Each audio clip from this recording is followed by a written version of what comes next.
is a lot of changes in the actual physical structure of our plants.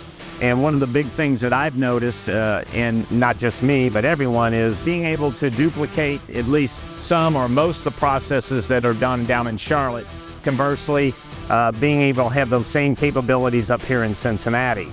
Each plant has the same overall capabilities, and we're going to be able to provide you a quality part no matter where it comes from. In the day and age that we live in now, too, it's usually very short, concise, I need this with a certain tolerance. I think one of the things that sets us apart, not only from the sales side, but from the folks behind the scene, is really digging a little bit deeper, trying to understand what's the long-term purchasing that you're going to do on this part. Is it a spot buy?